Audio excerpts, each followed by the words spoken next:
Assalamualaikum adik-adik, ketemu lagi dengan belajar bersama Mutiara. Kali ini kita akan membaca cerita yang berjudul Cerita Putri Gema. Setelah membaca cerita ini, kita akan mengisi jurnal bahasa Indonesia yang ada di bab 5 yang berjudul Teman Baru. Jadi, untuk mengisi jurnal membacanya, kita harus dengarkan dulu cerita Putri Gema terlebih dahulu. Disimak ya videonya. Jangan lupa di-subscribe dulu ya, agar nantinya banyak cerita lagi yang akan kita baca. Putri Gema suka membaca. Putri Gema juga suka bercerita. Namun, paman penjaga perpustakaan selalu melarangnya bercerita. Putri Gema tidak putus asa. Putri Gema lalu bercerita kepada bibi juru masak, juga bercerita kepada paman tukang kebun, pelukis kerajaan, anak-anak pelayan, dan mereka semua menyukai ceritanya. Lalu, bagaimanakah dengan paman penjaga perpustakaan? Apakah dia akhirnya mengizinkan Putri Gema bercerita di perpustakaan? Sekapur sirih. Ketika mendengar kata perpustakaan, apakah yang terbayang olehmu? Ruangan yang luas, ruangan yang banyak buku, atau ruangan yang sepi dan membosankan?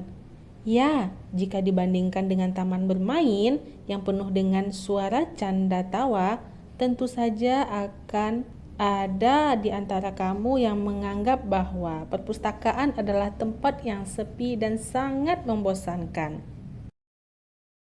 Namun di dalam buku ini kamu akan menemukan perpustakaan yang berbeda dengan gambaran perpustakaan pada umumnya. Apa bedanya? Di perpustakaan ini ada banyak suara. Suara itu bukan suara berisik yang dapat mengganggu orang-orang yang sedang membaca, melainkan suara Putri Gema dan teman-temannya yang sedang melakukan berbagai aktivitas kreatif. Nah, kamu perlu mengetahui aktivitas kreatif apa saja yang dilakukan Putri Gema dan teman-temannya di perpustakaan.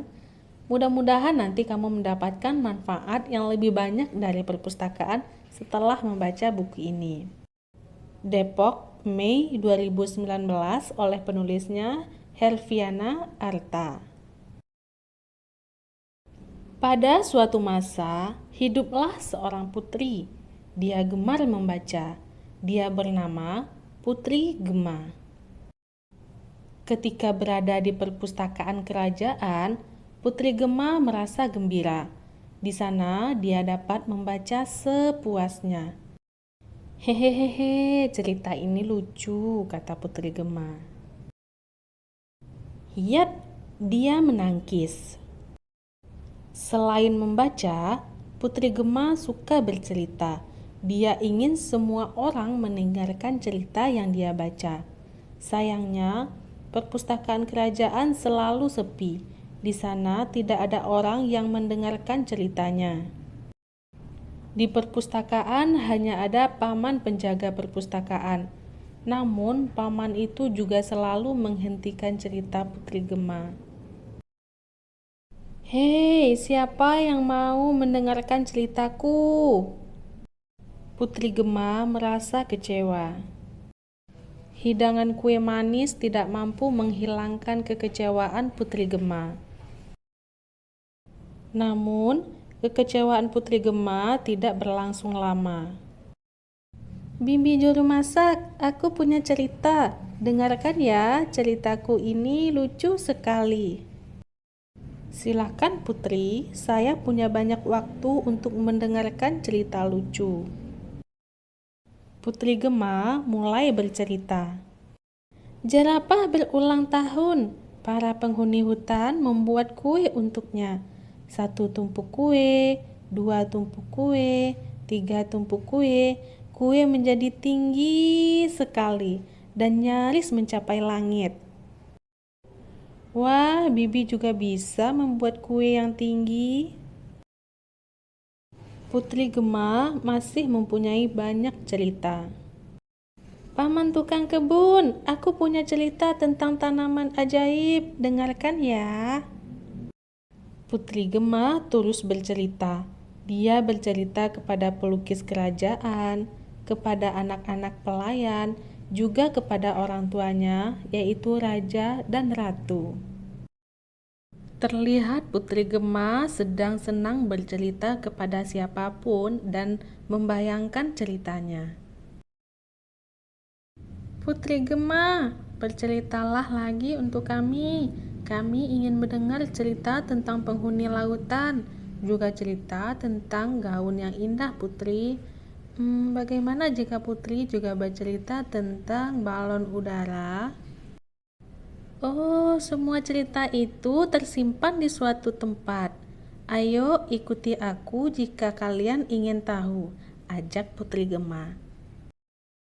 Astaga, apakah aku bermimpi? Paman penjaga perpustakaan terkejut melihat banyak orang datang ke perpustakaan. Di perpustakaan, Putri Gemma membacakan buku dongeng berjudul Kue untuk Raja Burung Kuau.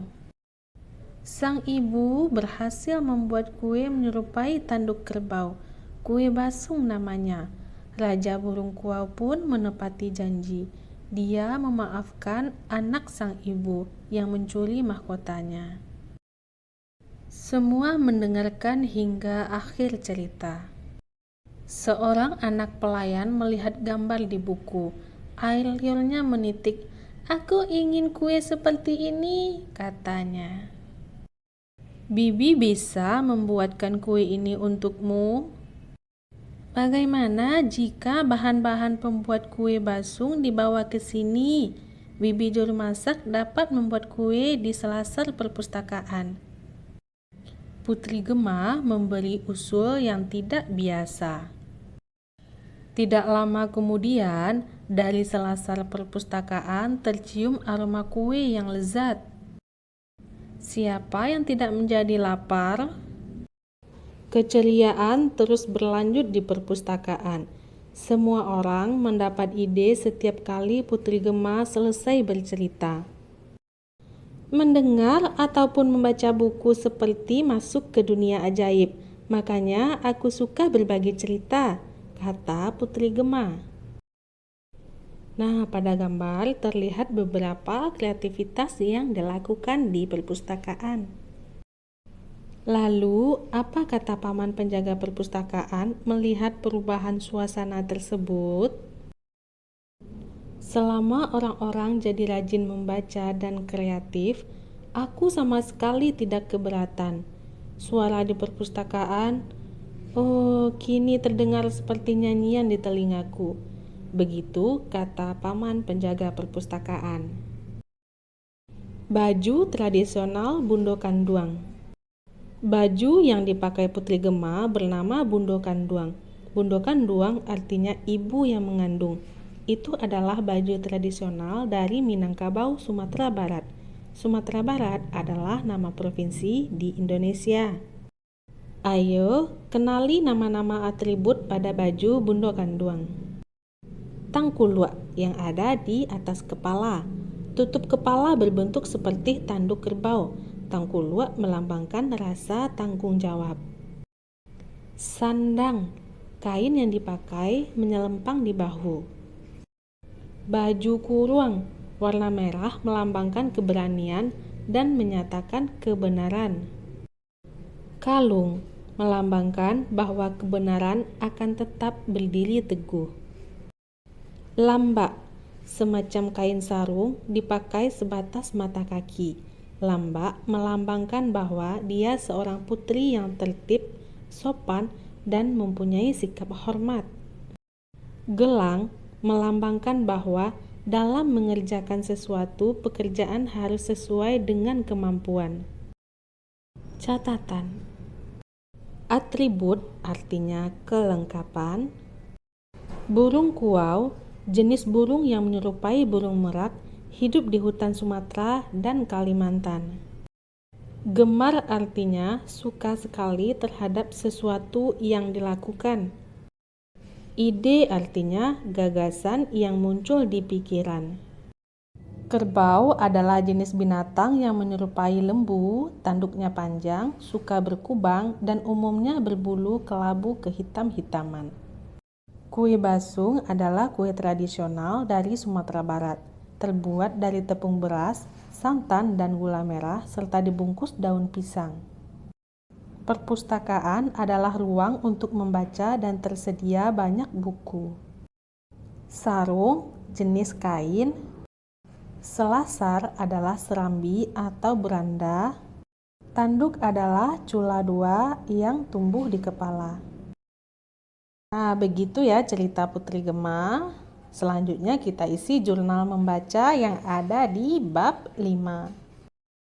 Pertama, isi dulu namamu. Siapa namamu? Misal namamu adalah Mutiara, maka ditulis Mutiara.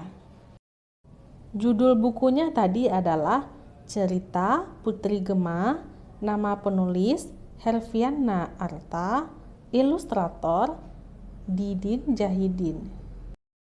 Putri Gema suka membaca, tentu kalian juga suka. Gambarkan tokoh dongeng yang kalian sukai di sini. Mintalah ayah, ibu, atau kakak untuk menuliskan namanya. Tokoh dongeng kesukaanku. Nah, kira-kira pada cerita tadi adik-adik suka karakter siapa? Tokohnya siapa? Kalau misalnya menyukai Putri Gema, maka ditulis di tokoh dongeng kesukaanku Putri Gema. Nah, kira-kira seperti ini ya nantinya mengisi jurnal membaca. Nah, sekian dulu membaca cerita kali ini. Nantikan cerita-cerita selanjutnya tetap di channel ini Belajar Bersama Mutiara. Sekian dulu video kali ini. Terima kasih atas perhatiannya. Mohon maaf apabila banyak salah. Assalamualaikum.